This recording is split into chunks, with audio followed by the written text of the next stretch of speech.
Oh, look, a Bible. I should read that. All right, welcome back for Proverbs 16. Let's go ahead and get started. Don't forget to like, comment, subscribe, and let's jump right in. The preparations of the heart belong to man, but the answer of the tongue is from the Lord.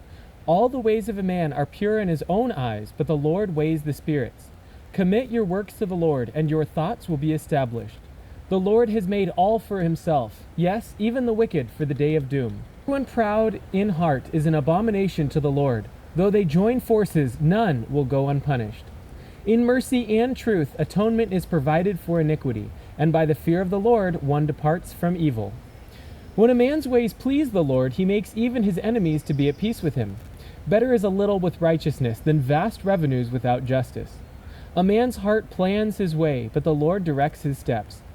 Divination is on the lips of the king. His mouth must not transgress judgment. Honest weights and scales are the Lord's. All the weights in the bag are his work.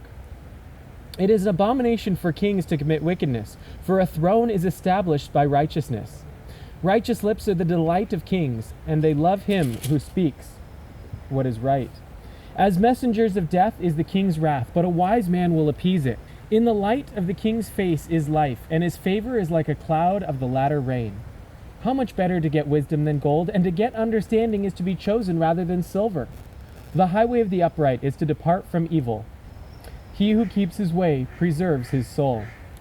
Pride goes before destruction, and a haughty spirit before a fall. Better to be of a humble spirit with the lowly than to divide the spoil with the proud.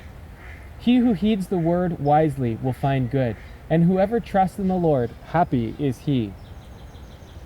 The wise in heart will be called prudent, and the sweetness of the lips increases learning. Understanding is a wellspring of life to him who has it, but the correction of fools is folly. The heart of the wise teaches his mouth, and adds learning to his lips.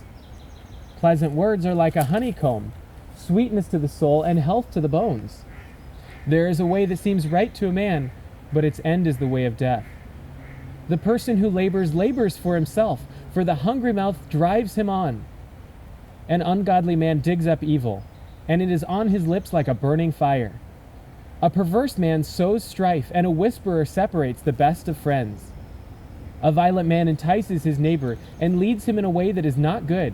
He winks his eye to devise perverse things. He purses his lips, and brings about evil. This silver-haired head is a crown of glory, if it is found in the way of righteousness. He who is slow to anger is better than the mighty, and who rules his spirit better than he who takes a city. The lot is cast into the lap, but its every decision is of the Lord. Proverbs 16. This is a special one. I was actually born on the 16th, so at one point I had this memorized. It's been a while since I've quoted it, but I should probably review it.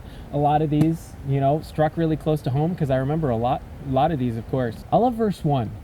We can plan, we can do all we want, but if God doesn't want it to happen, it ain't going to happen.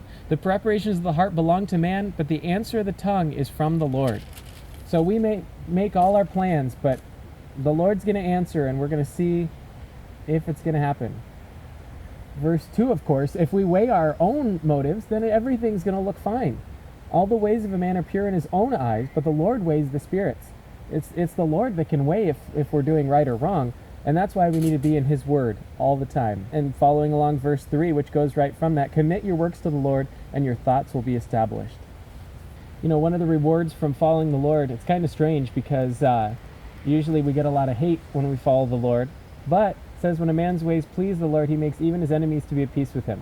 So it's one of those great conundrums. Yes, we'll be persecuted, but yet God can also make people be at peace with us as well if we do things his way. And verse 9, a man's heart plans his way, but the Lord directs his steps. We can plan all we want, but it ain't going to matter if God's not directing our steps. Oh, this is such a good one. Just all these verses, so many of them. And of course, getting wisdom and understanding is one of the chief ends of mankind. Verse 16, how much better to get wisdom than gold, and to get understanding is to be chosen rather than silver. The two most valuable, precious things in the old world, silver and gold. And we were to get wisdom and understanding over those two things. All right, well, I'll end right here with verse 32. He who is slow to anger is better than the mighty, and he who rules his spirit than he who takes a city. It's so important that we can rule our spirits, that we can be slow to anger. It's one thing to conquer a city, but it's another thing to conquer our own spirit, and how important that is to bring our spirit always in submission to the Lord, and all of our being in submission to the Lord, and to be slow to anger, to not have outbursts of wrath, to always remain calm, mellow, cheerful, no matter what the circumstances, unless God calls us to have a godly wrath and anger over sin. We are now officially over halfway. There are 31 chapters and we're verse 16. So now we've made it over halfway, everybody. Congratulations, we did it. Now, stick with me for the other half. So I hope you've enjoyed Proverbs 16. I hope you've enjoyed these few days of being out in God's creation.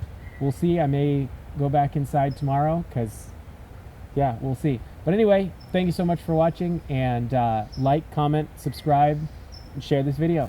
Thanks so much.